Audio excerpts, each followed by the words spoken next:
Bienvenidas, bienvenidos. Esta es una nueva emisión de Entre Mates y hoy con invitado especial.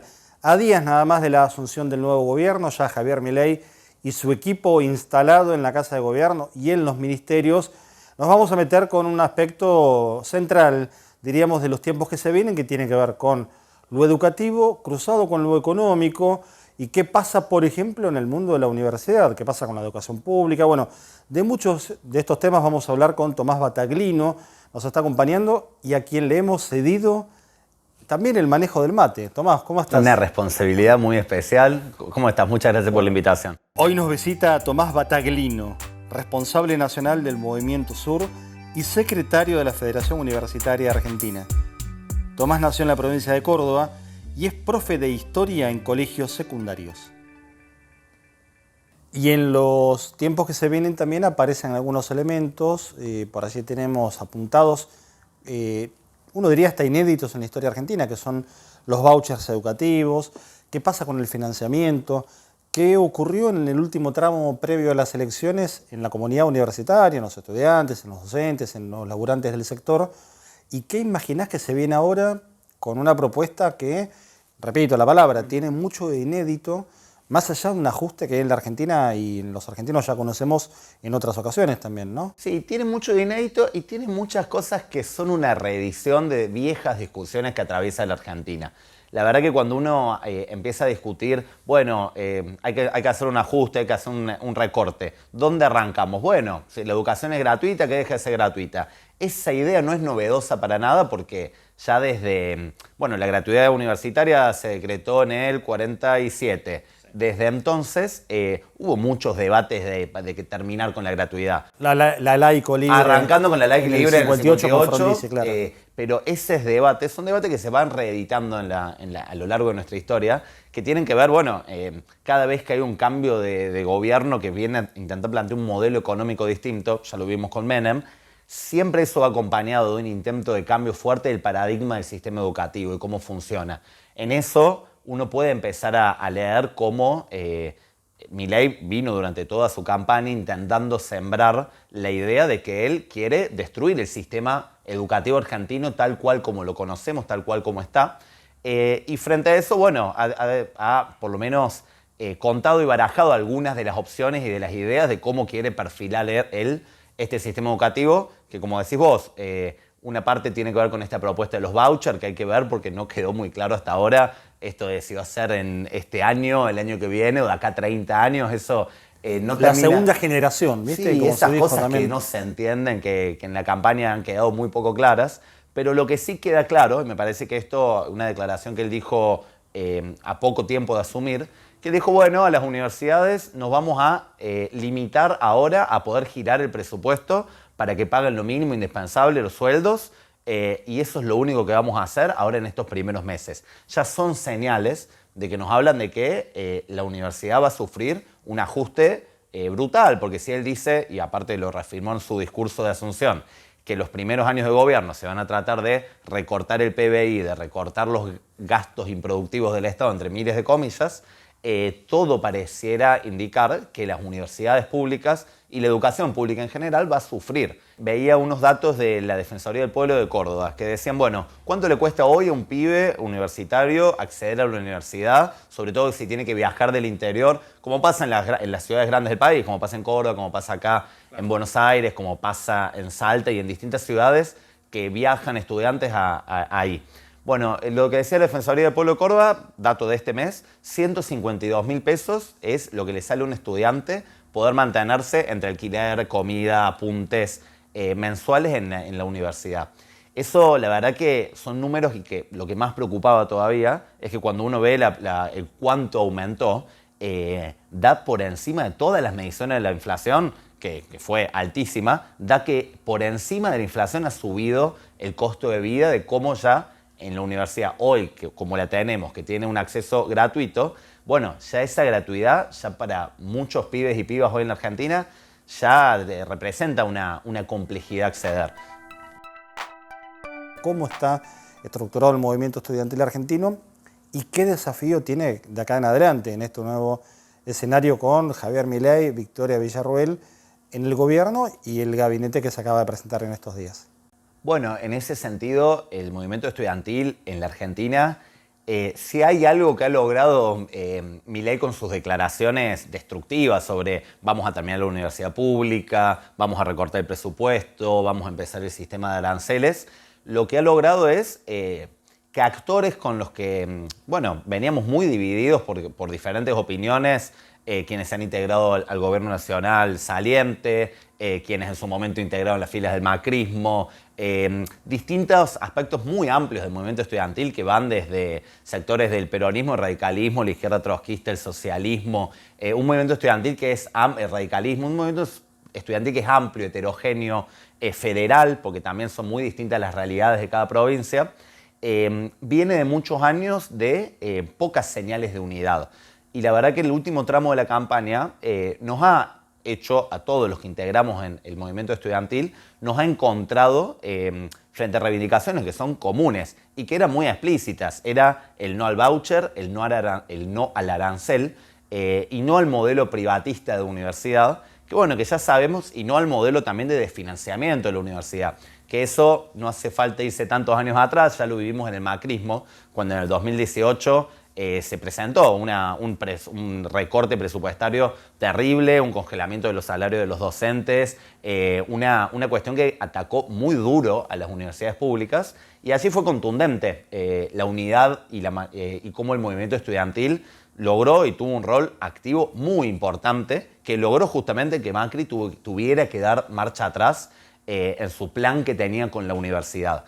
Tenemos que ver ahora qué pasa estos años, y en eso, de parte del Movimiento Sur, del que soy parte, tenemos mucho optimismo y confianza de que son los estudiantes los que van a ser actores muy protagónicos frente a cualquier avanzada que haya sobre la educación pública. Y bueno, una de las cosas que me parece que está bueno charlar entre mates es que tampoco se va a tratar solamente de defender la educación pública como está, porque efectivamente, ya charlamos un poco antes, hoy la educación pública tiene muchos problemas estructurales, desde que por más que sea gratuita, acceder a ella no es para todo el mundo hoy. Tenemos que pensar muchas cosas de cómo integramos estos millones de pibes que hoy no logran acceder a la universidad, cómo los logramos integrar, y para eso hace falta discutir muy fuertemente qué universidad pensamos. Una universidad que pareciera que está mal hablar de la universidad del siglo XXI y la universidad del futuro, pero para nosotros es muy importante que el movimiento estudiantil no solo esté discutiendo vamos a defender la universidad como está, sino que piense también las condiciones generales de todo el sector. Y que rediscutamos todo, que discutamos la duración de las carreras, que rediscutamos efectivamente cómo la universidad se tiene que poner al servicio del desarrollo nacional, qué carreras se tienen que potenciar más. Hay muchas cuestiones que se tienen que discutir, y me parece que la juventud, y si hay algo que ha tomado relevancia, que se pudo ver mucho este año, que hay una participación y una inquietud en los jóvenes por la política muy grande. Que una parte importante se ha volcado, sí, en esta ocasión al voto a Milei, pero por lo menos uno lo que ve, y me pasa trabajando en secundarios, chicos desde muy chicos que están discutiendo política, que están interesados, que están debatiendo, y me parece que ese clima va a ayudar a que el año que viene, frente a un escenario que ataque los fundamentos de la educación, va a encontrar un movimiento estudiantil que va a dar respuestas a eso y se va a organizar. Cambio de gobierno, cambio de gestión, nuevo responsable del área educativa a nivel nacional, ya no ministerio, secretario. Hablamos de Carlos Torrendel, quien asumió en estos días, repito, como secretaría, no como ministerio, un hombre vinculado al sector, dicen quienes lo conocen, de buen diálogo, con una preferencia muy marcada y una vinculación muy directa con el sector privado, de gestión privada de la educación, y en un contexto de ajuste, lo charlábamos un poco en el primer bloque, en donde no quedan claros lineamientos todavía, pero uno imagina va a haber fricciones, porque además contemos esto didácticamente, en parte, todo el sistema universitario en la Argentina está vinculado a un consejo de educación universitaria, donde figuran todos los rectores. Digamos, es un gobierno que no depende solamente del gobierno de turno, digamos. ¿Qué mirada tienen con respecto a esto que se viene formalmente desde esto que estamos contando? Bueno, en primer lugar, esto de que educación deje de ser ministerio y pase a ser secretaría, va en la línea de lo que ya uno puede ver de no solamente de quitar presupuesto y quitar financiamiento, sino como el mismo Milei en campaña lo dijo, de poner a la educación en un segundo plano y no con una inversión pública y con un Estado pensando en la educación como un motor de desarrollo y vinculándolo con un proyecto nacional que genere puestos de trabajo de calidad en la Argentina, que desarrolle la ciencia, etc. Eso ya como la primera señal es una señal mala que educación deje de ser ministerio. Después sobre el ministro, en realidad sí, esto que decías, uno cuando lee su producción académica y sus declaraciones, él es un férreo defensor de que la mejor educación es la educación privada y que defiende ese tipo de modelo educativo. El problema que tiene la educación privada en la Argentina es que cuando uno ve la inflación que hemos tenido, que ha sido tremenda este año, las universidades privadas aumentaron casi, en algunos lugares, casi un 60% más de lo que fue la inflación. Por ejemplo, había datos en la Universidad Siglo XXI en Córdoba que aumentó el 212% entre un año y el otro. Entonces, uno cuesta defender un modelo de educación privada en el cual esta regla y esta lógica del mercado y esta cosa de no vamos a poner ningún tipo de regulación, bueno, qué difícil pensar en una educación privada en la cual por ejemplo, el arancel y la cuota pueda subir indiscriminadamente por encima de la inflación. Entonces, ahí me parece que hay varias cosas que ojalá el nuevo ministro pueda tomar las demandas que el movimiento estudiantil va a tener y, como vos decís, no es tan fácil modificar el sistema universitario argentino porque las universidades de la reforma universitaria, Córdoba de 1918, tienen autonomía. Entonces, no puede Milei agarrar y decir, ahora en la universidad va a pasar esto, porque son las universidades, a partir de sus cogobiernos, de su democracia, las que van a decidir por ellas mismas.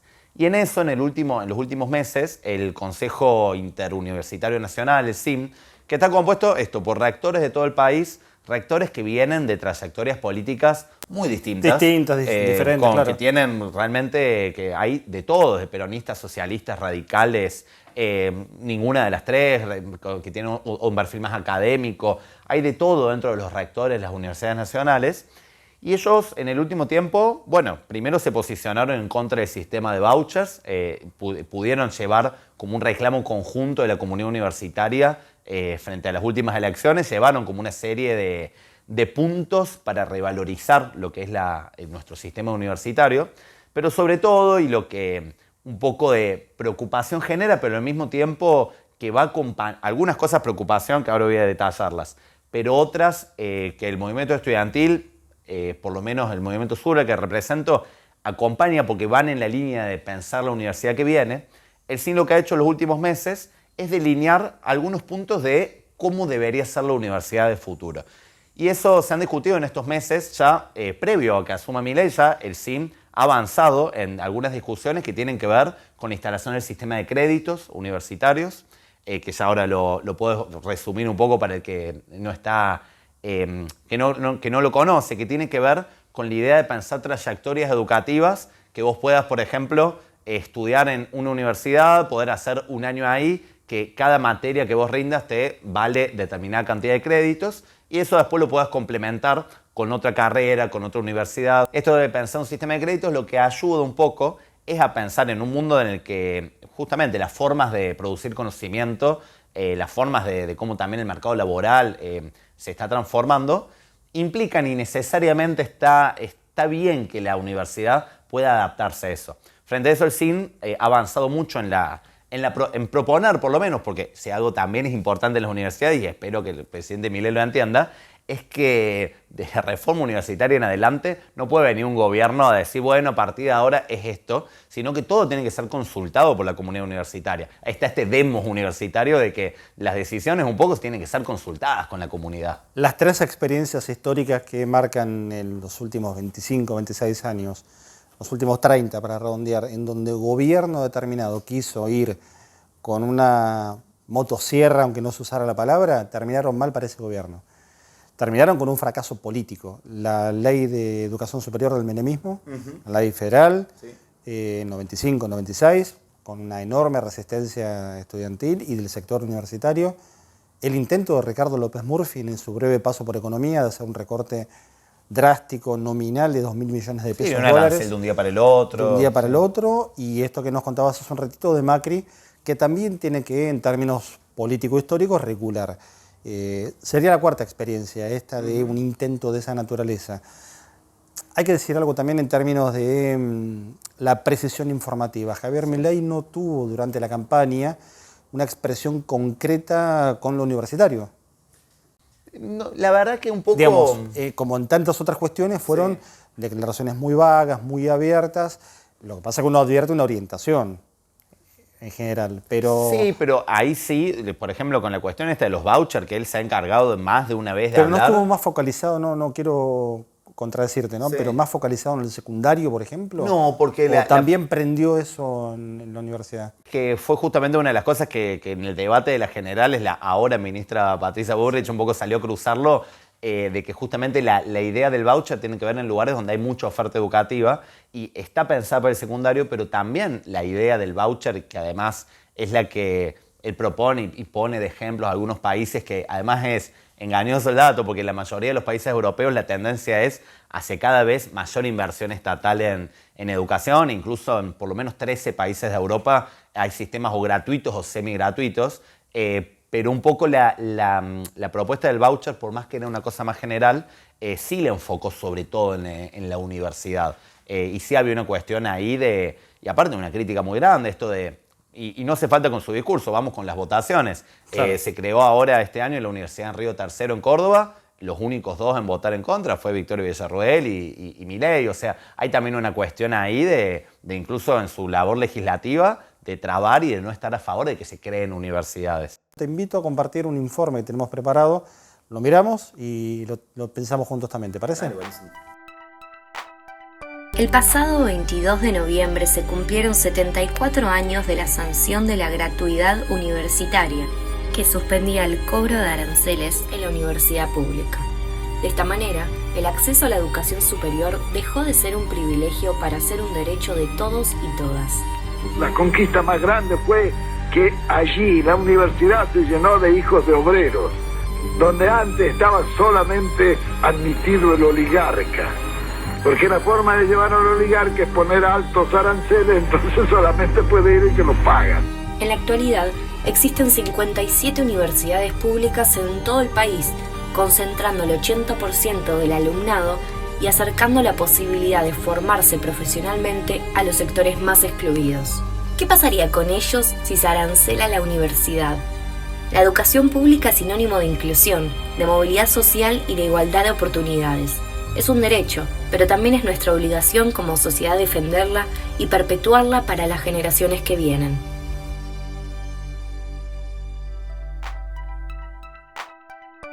¿Qué viste?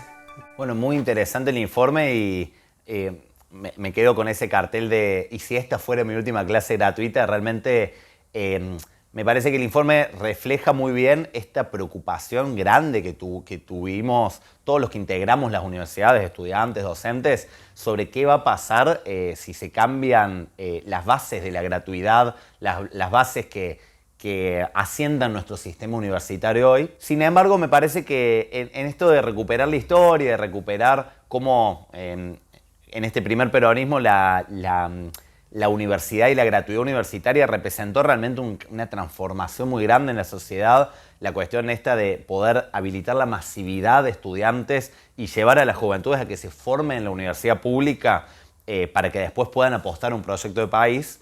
Si hoy vemos nuestra realidad y de la cantidad de jóvenes argentinos, los que logran acceder al sistema universitario, bueno, cada vez son menos. Ya no todos los hijos de los obreros, por más que sea gratuita, hoy están accediendo a la universidad. Entonces ahí hay un desafío muy grande de cómo hacemos para que hoy estos hijos de los obreros puedan acceder a la universidad y no terminen en otros lugares, porque si hay algo que también hay que esperar a ver cómo evoluciona, pero en campaña electoral la vicepresidenta Victoria Villarroel hablaba de, bueno, a los jóvenes el mejor destino es el servicio militar obligatorio y es que se formen en el ejército. Si no, después tenés muchos sectores también de este gobierno de Milei que lo que te dicen es que mejor el mercado que para formar a los pibes, y para eso, como el secretario de Educación, que dice que la educación privada es lo mejor que puede formar. Bueno, ahí me parece que hay una disputa de dónde metemos a los jóvenes argentinos a formarse y para qué. Y me parece ahí que uno de los desafíos más grandes que tenemos es, bueno, contamos con universidades en todo el país. O sea, realmente esto de que existan tantas universidades públicas es una cosa muy importante para la juventud argentina de tener un lugar para formarse, pero con el hecho de tenerlas, con el hecho de que sean gratuitas, no alcanza. Y la pregunta puntual es, ¿con quién tomarías un mate? Porque puede ser alguien que esté, alguien que no esté, alguien que conozcas o que no, que te gustaría. ¿A quién invitarías a tomar ese mate? Bueno, hablábamos de Córdoba y invitaría a tomar un fernet a la Mona Jiménez. Me parece que sería eso una situación muy especial. Pero para tomar mate, y ahora que estamos en un lugar más rioplatense, creo que una persona que para mí representa el hecho de compartir el mate es el Pepe Mujica, que se lo ve siempre con el mate bajo el brazo. Y la verdad que sería lindo, no tuve la oportunidad de conocerlo, pero hace poquito estuvo en la UBA y dando muchas charlas que justamente motivan a pensar en la política como herramienta de transformación, en invitar a pensar que no está todo perdido, que hay otras formas de construir un futuro mejor. Así que con el Pepe seguro tomaré unos mates. Es Tomás Bataglino quien nos contó todo esto, quien reflexionó con nosotros en este Entre Mates especial. Capítulo Educación, capítulo Universidad, es el responsable del Movimiento Sur, es secretario de la Federación Universitaria Argentina. Repito, nos acompañó, se hizo cargo del mate. En buena hora que las nuevas generaciones tomen la posta del verde. En Córdoba toman mucho mate. Mucho, sí. Y la fórmula no es la de 70-30. Bueno, mate. no, en este caso no, pero... ¿Algún yuyito? No. Es peperina a veces, Peperina. pero ya con el mate amargo está bien. Gracias por habernos acompañado. No, gracias a vos.